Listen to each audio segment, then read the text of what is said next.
Hey, greetings, my friends. Welcome to the Let's Get Gritty podcast with Dr. India White.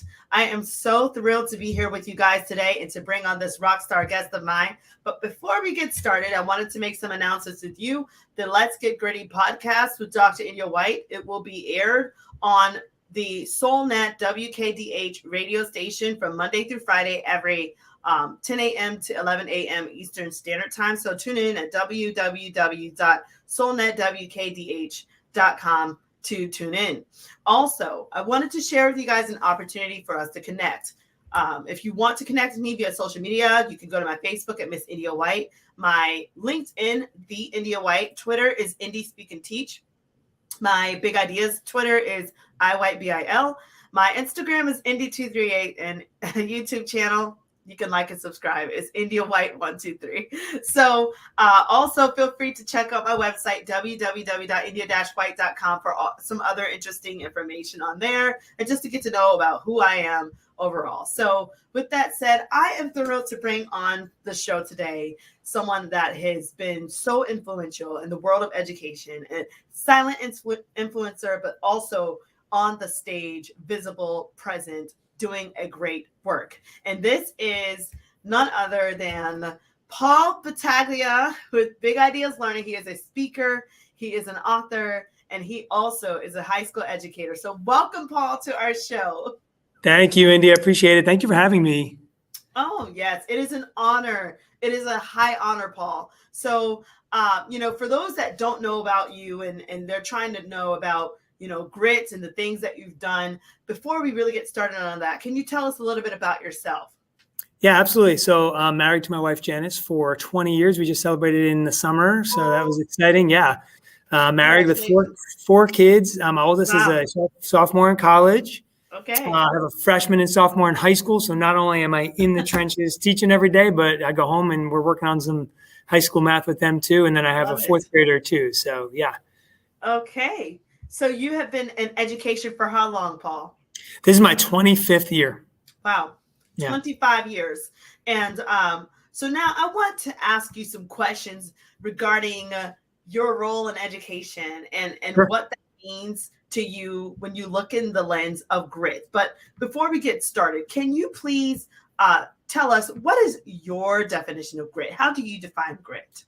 Yeah, I think it, first off, it goes across all domains. Right. So it's the ability to confront and manage and navigate challenges, develop resilience, to continue to learn, kind of know what you don't know, find out what you don't know. Right. And really the way I look at it, at least, is it's the ability to just always expect more from yourself in whatever situation that is, so not to expect any excuse for not being able to learn something, understand something, figure something out, help somebody, any domain, really. Right.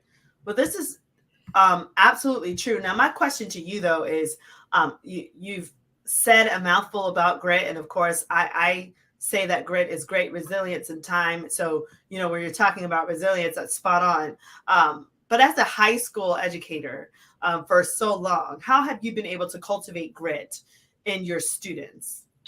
So I think math is a privilege in being able to do that, to be honest with you, because if you think about many of the stigmas that are associated with math, some of which probably I myself had them when I was younger, I think a lot of times people see a math educator and they just think that you're a genius, you're really good at math, blah, blah, blah. But the reality is, and this is kind of, I think, what drew me to the profession, was when I get in front of a class or when I'm working beside my students in a class, I relish the opportunity to see a challenge the way they see it and to try to help walk them through some of the things they need to consider with that challenge.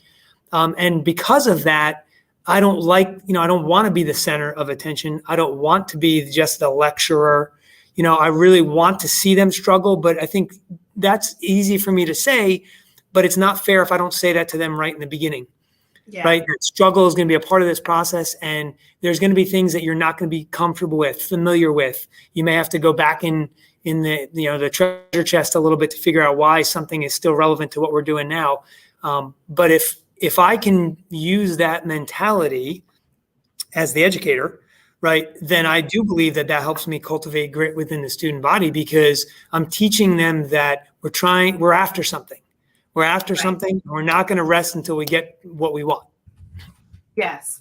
Wow, that's powerful. I like the end where you said we're not going to rest until we get what we want. Now, when you're dealing with students, I'm not sure if you've served only Calc students or if you served students in, classes prior to Calc, maybe some students that weren't as proficient as other students. But when you're in this realm here and you're serving students, whether they're underserved or that calculus student that's trying to go to the next level, how do you help them to really embrace that struggle, like you're saying, and to not quit? And when do you know that there is, a place where they need to kind of chill out and take a break? Yeah, absolutely. I think the first thing I do is anything that we do as much as possible is it all comes back to relevance for me. Mm-hmm. So no matter who the student is, like you said before, even the underserved student, the student who may fall through the cracks, right? Relevance to me is huge, because that's my way of connecting with that student. Now, relevance, there's a lot behind that, right? So this starts in the beginning of the year when I'm trying to ascertain from them, just who they are and what their interests are and what their life is all about. What's their home situation like? Meaning, what do you like to do at home? What is home like to you? Do you enjoy even being there? Is school a respite for you? All these things that I'm asking in a private situation, so that I can reflect on and say, okay, student A struggles when we encounter these kinds of situations. Okay, how can I make what we're doing relevant to student A? What do they like? Yeah, what do they like? What do they respond to? What gets them going in the morning? And that could be everything from family, culture, video games. It doesn't matter what it is, right? So that's always been the challenge for me. Is I don't know what I'm walking into every year, but that's a good thing. That's a good thing, because I have to learn about my kids so that I can, because it's not relevant if I don't do that, right? So right.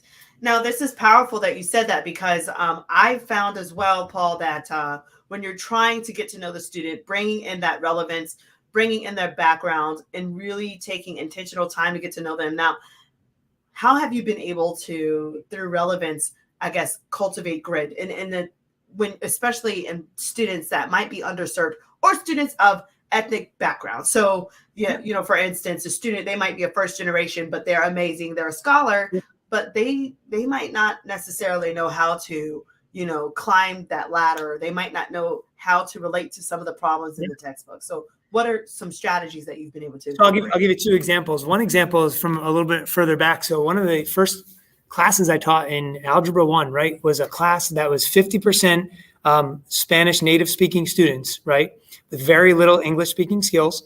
And the other 50% were totally assimilated students into the typical public school environment, right? So one of the things I had to do for them was, and at that point I was very lucky and fortunate that I still had some pretty good fluency with the language. Mm-hmm. So the first thing I had to do was show them, listen, the grit you're going to see from me trying to be able to communicate with you is kind of my promise to you, right? That I care about you and I care about bringing you along here. And so they were so kind. I mean, these are 13, 14-year-old kids. They were so kind to correct me, to help me fill in the blanks, right? So that, because they knew, hey, he's trying to help us. Yeah, he's trying to help us. So they saw that, and then they performed with that same grit when things shut down. They were first to say, I have a question. I don't understand. Can you please explain this a different way? So you help the guards come down by using a part of them, a part of their culture, which was, in this case, it was their language, which is beautiful. And I say this so many times, the power of really incorporating culture into the environment is what really is going to help bridge the gap and break down the walls and the barriers that might be in the class. And, I talk a lot, Paul, about how, right now there's like a cultural shift taking place, but currently we've got predominantly European teachers are teaching students across the nation, but the majority of students are diverse, right? And so there has always been this kind of like elephant in the room. People don't really know how to, as teachers, they don't really know how to, kind of bridge the gap and cross over and help students. But I like what you're saying here, because you said that you're going to intentionally, nobody asked you to do that. Nobody's, okay, you need to get to know their language. You need to, get to know their families. And so talk about the process of grit that you use professionally to kind of get through the hurdles that you faced, whether it was like internally or whether it was like your environment. How did you get through those hurdles so that you could really connect with your students? So the seismic shift for me, unfortunately, came back in 2008 when I had been teaching for 10 years, right? And just quick side note, teaching was not my out of the gate profession. So I went to school for actuarial science, which is like a super hyper specific major, worked in that field for a very short time, and then kind of felt my calling, which is a different story, kind of into education. Okay, so it's now I've been teaching for 10 years, right? And I don't know. I mean, I feel after you've been teaching for 10 years, I think you can start to call yourself a veteran, right? Maybe, which is probably the biggest mistake I think I had from a humility standpoint, right? Is you just fall into that idea of like, I think I have the idea here. I think I know what we're doing, Yeah. And then and again, I had this class, and it happened to be a calculus class. It didn't have to be, but it was an AP class. And they were just kind of like the bad news bears, like they just couldn't do anything right at the right moment, So I frustrated. And we went through the whole year. I mean, we had good moments too, but just very frustrating. Trying to instill upon them, like you're saying, the grit, the idea of you can't rest until you figure out what it is that you're not doing right. I can't rest until I connect with you. What am I missing? I'm not clearly not reaching you, right? Wow. So what was it centered upon though? It was centered selfishly upon, I want these students to do well in this AP exam, right? Okay, well, none of that mattered in late April when one of those students took his own life. And then what I realized in that moment, instantly in that moment was, I don't know these kids at all. I don't know these kids because if I did, then maybe I would have seen this coming. And honestly, we could all play Monday morning quarterback, but the reality is that set off a contagion in our community where we would then go on to experience this like double-digit times in the next like 18 months. So from that moment on, I kind of made a vow to myself that basically said, you are going to know your kids more than your content. And nothing else matters. Oh my word. Oh my word, Paul. So then professionally, right? That's the grit. I have to figure this out now. We're back to ground zero now. You don't know anything. So you better start over and figure this out. I'm sorry, you got me. That is what we live for. You are going to know your kids more than you know the content. Listen, educators, listen, leaders, because we get so in love with math or so in love with our subject area. Yep, I mean, I know what it's like to be that math dork, and you're just like, you're just getting your math moment off of, looking at transformation of functions, right? And you're just loving it. And you see all the parent functions and all the but then that student in the way back, come on, see the kid. Why should I care about this, right? Yeah. I'm having a terrible day right now. Right. But the fact that this has turned into almost like just a legacy that you're building now of, I will do whatever it takes, no matter what, to get to know my kids, no matter, any fears, any qualms that I might have concerning those kids. So my question to you then is, how do you then use grit to elevate student voice in the classroom and to really allow those students to go beyond any fears and qualms that they might have as well? How do you use grit for that? Yeah, so we try to create this safe space, right? And so first thing, I want them to be okay with. I don't even love the word, but we use it so many times. We want students to be okay with failure.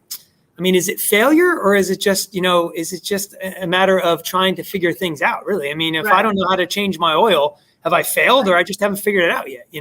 So we try to create this safe space in the classroom where when a student volunteers something, especially like you said, where the student, typically is a shy student, maybe they've even indicated to me in those beginning of the year surveys, I do not speak in class, do not call on me, but then you have that breakthrough moment where all of a sudden, the student says, I think I know what I'm talking about. Yes. And so not only do I let them speak, obviously, right, but I will find like these secret moments during the class to say, hey, do we remember what Veronica said?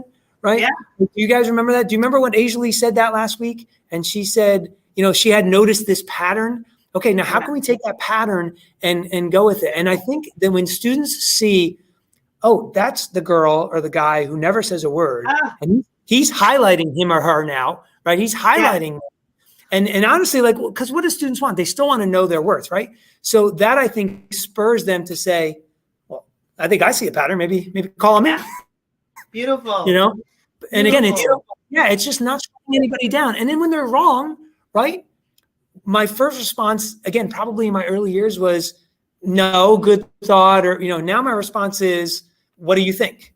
What do you think? That's right. Instead of me answering whether it's right or wrong, let's let the other students tell us what they think. Right. So I'm so excited by your responses, because it's like, it's everything we live for, right? And so it's just beautiful to know that educators are in safe hands. When working with you and with the work that you've done. And so my next question to you is, how have you used grit now professionally? So you've been an educator all this time. I mean, you're raising a family, you're writing textbooks for, big ideas. You're a speaker, you're doing so much. How have you used grit professionally to kind of deal with all this? Yeah, so time management has been, as you know, right, has become a really, really important part of my life, and but more so is kind of having a very clear picture, which again takes some thinking, but clear picture of what is my massive purpose, right? And if I'm going to be able to write a textbook or book a speaking engagement, and then come into the classroom and not let them down, right, and write an effective lesson plan or create a really good assessment, right? Then to me, it all comes back to having the ability to manage your time and to prioritize, do these things flow into that massive purpose? Because if they don't, and I think this is hard for all teachers, you have to learn to say no to certain things, right? And so if I don't say no to certain things, then clearly I'm not going to be able to give somebody whatever they asked, Right. So to kind of sum it all up, right? It's the ability to maintain focus. It's the ability to, I would say, work in a diligent manner, but give yourself that break, that chill time, that relaxed time. For me personally, I use what's called the Pomodoro method, I think it's called, which is one of these, where you're in that focus state for 25 minutes, take a 5-minute break, then you're in that 25-minute focus state again, and I try to block out a good 2 to 3 hours of a day. It doesn't have to be every day, could even be like on an early Saturday morning or something, where uninterrupted time, and the night before I've already written out, this is what that looks like. From 5 to 5:30, this is what it'll be. From 5:30 to 6:30, this is what it'll be. Does that make sense? Like I don't know. Spiritual time that you use grit. This is kind of spiritual, where you take those moments to kind of reflect, and maybe a little meditation or just getting quieting yourself. Because I think educators need to hear some options. I've not heard of this method, honestly. What it's called, Pomodoro method? It's called Pomodoro. You could even, if you go online and type in Pomodoro timer, there's even a website that you could go on and it'll time it for you, and it'll ding when the time is up, and it'll tell you really when that segment's up. But from a spiritual perspective, full disclosure, I'm a man of faith, and I'm very proud of that. And my morning, my day does not start without some spiritual time. So it's actually the first thing I do is I wake up at 4:30 and I spend about a half hour in just quiet reflection, or I might be reading scripture, I might be listening to a devotional, I might be reading a specific book like I am right now. And so nothing happens before that. Then usually I will work out or do something active for about 30 minutes to an hour, and especially on the weekends, right? So all this has to happen before anybody's awake, in my opinion, because then the days I've lost it. Wow, this is so true. So that's the children, right? Oh my God! And so the grit in the spiritual part is the consistency. That's the best way to say it. It's the consistency. Could I wake up tomorrow and say, I don't feel like reading the scripture, or I don't feel like spending some quiet time?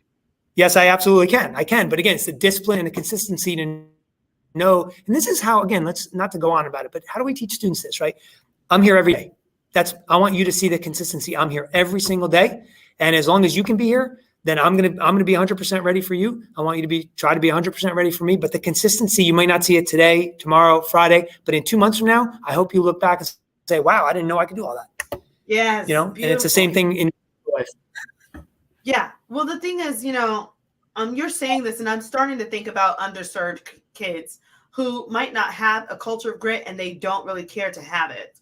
They might not have it really modeled for them outside of the classroom at times. Sometimes they do, and they still choose, through peer pressure to choose a way that, kind of goes against the grain. So how have you helped students cultivate grit when they're in the midst of choosing peer pressure versus, do I really want to show my teacher that I'm learning? Yeah. So I think it starts with being non-judgmental, right? Does that make some sense? So if I have a student who, like you said, there's a little apathy there, or again, I think sometimes we even mistake apathy for, there's some really heavy stuff going on in this student's life right now, And so I just like to let them know, hey, I see you, and I know that I demand a lot from you, and I know that I might be asking you to push a little far. So what I need you to do for me today, if this is not one of those days, is just give me a thumbs down, or just kind of write I'm going to give you a little sticky note. Just write something on that sticky note. I don't have to call on you. I'm going to check in on you. I hope you don't mind. Right. And then you try to catch them after class and say, listen, I just want to let you know you're having a bad day today, and we all have bad days, and I don't judge you for it. So you tell me when you're ready to roll. I'll sit with you, and we're going to figure this out. Wow. But I hope your day gets better, and just be. This is the human aspect, right? I mean, they're a human being, right? So I don't know it's not their responsibility to tell me what's going on in their life if they don't want to, Right.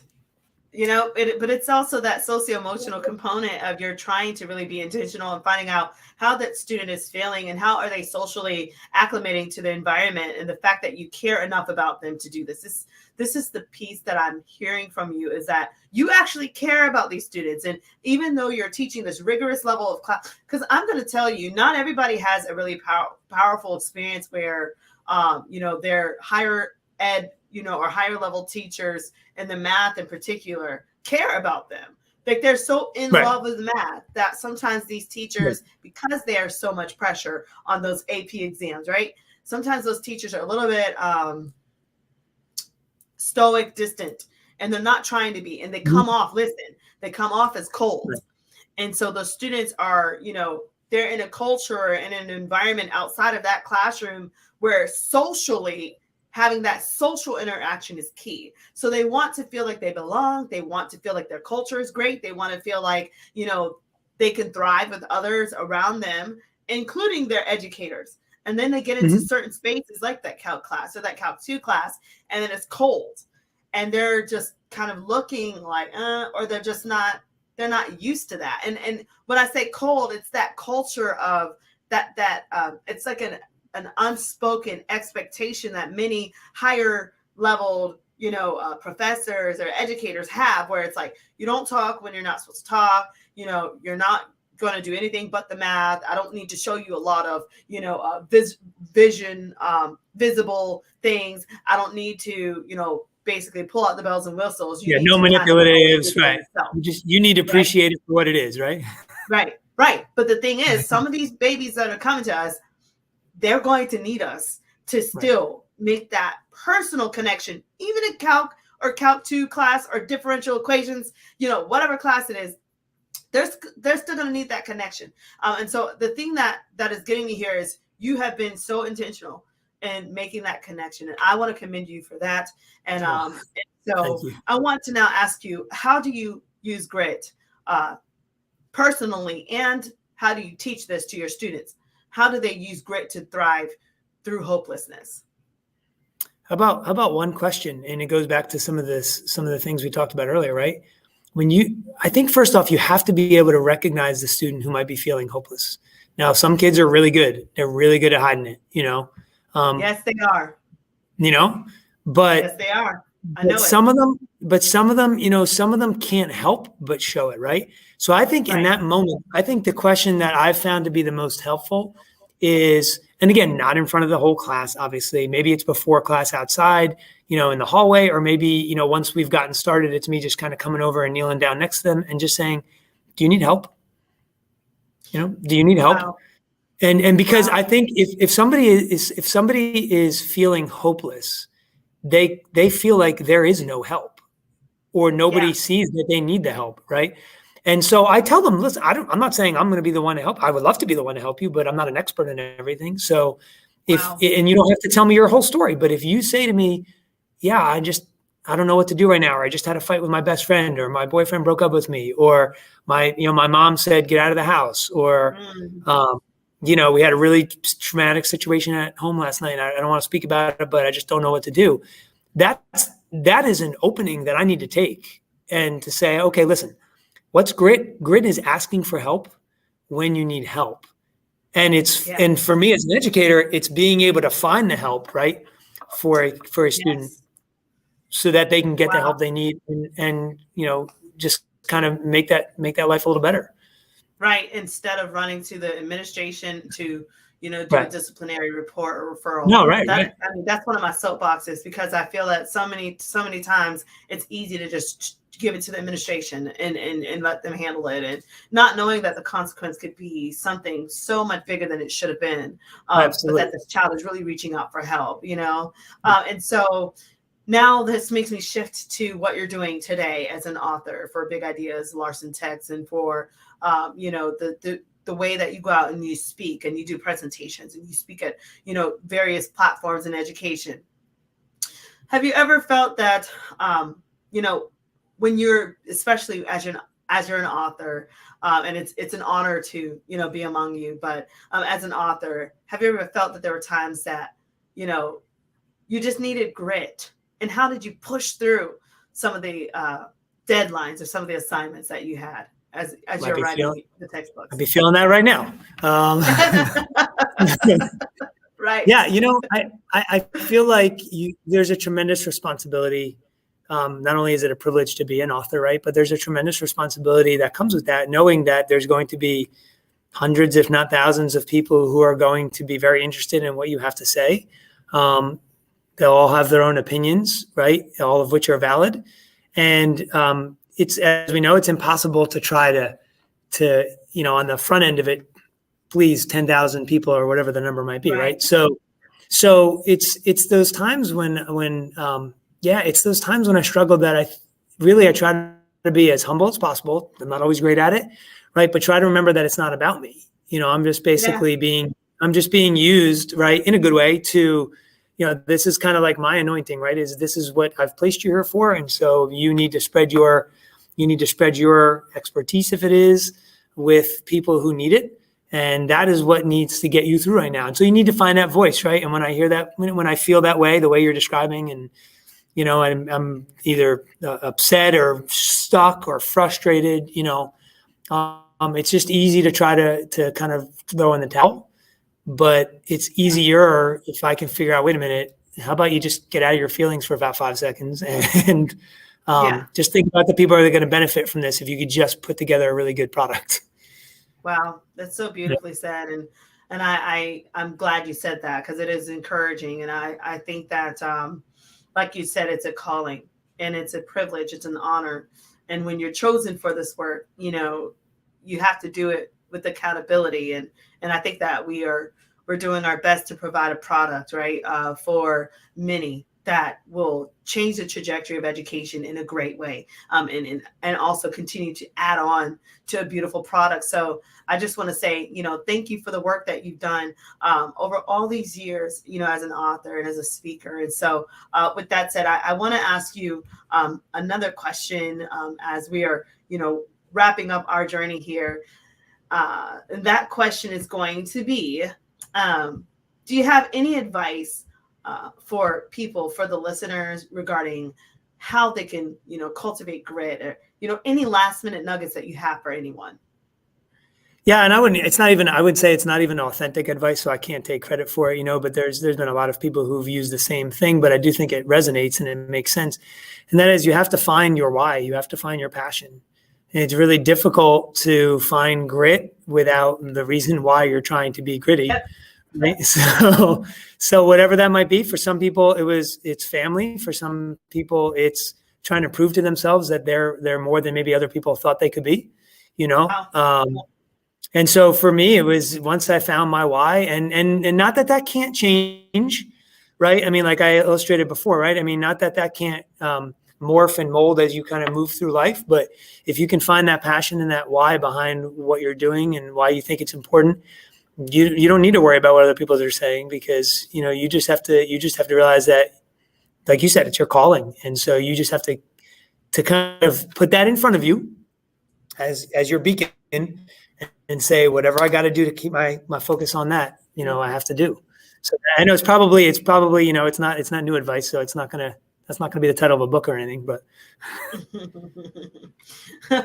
Well, I'm grateful that you did share that advice, because it was very powerful and very true. And so we will definitely receive that advice. And, for you listeners out there, do what you can to find your passion, find your why, like Paul has done as an author and as a speaker. And so with that said, I want to ask also, Paul, how can we reach you for future speaking engagements or future opportunities in education or whatnot? How can the audience reach you? Yeah, a couple of ways. I mean, Twitter, I'm active on Twitter, so that's just at Paul Battaglia. So that's nice and simple. You can email me, and that's paulbattaglia@bebetterteachbetter.com. And that's also the name of my website, www.bebetterteachbetter.com. So there's a link on there where you can reach out to me. Yeah, any one of those ways is the best, probably. I'll make sure to show your website 1 second. Bebetterteachbetter.com. Yeah. And so what services do you offer, Paul, for those interested? Yeah, so anyone looking, we can do anything from one-on-one mentorship, which I've done in the past, to speaking for small groups, large groups, conferences, invocations, and any of those things. So we can even do one of the ones I have coming up in the summer will be, we'll start with an invocation, but then it'll break out into small group sessions, and we'll be working all day together on some different things, not just with the math department either. So, yeah. Well, excellent. And thanks so much for sharing. I put your website up there. So guys, if you are interested in connecting with Paul, please get with him. He is busy, however, with his Big Ideas textbook as well. So please get with him when you can, so he can fill you in before his schedule gets completely full. So with that said, guys, thanks so much for joining us today on the Let's Get Gritty podcast with Dr. India White. I'm so honored to have you on here, Paul. And again, just for last minute announcements, you guys can see the Real Talk Show or the Let's Get Gritty podcast. It'll be aired on Soulnet WKDH every Monday through Friday as well, from 10 a.m. to 11 a.m. Eastern Standard Time. And it will also be featured on Swain Girl Media Channel, which you can find that on iTunes and Fire Stick or whatnot. So thanks so much for joining us today. Paul, thank you so much for being our guest today on the Let's Get Gritty podcast. Thank you, India. Your work is amazing too. So thank you so much, and I appreciate you having me on. Oh, thank you. Anytime. So with that said, guys, have a wonderful, wonderful day. And until next time,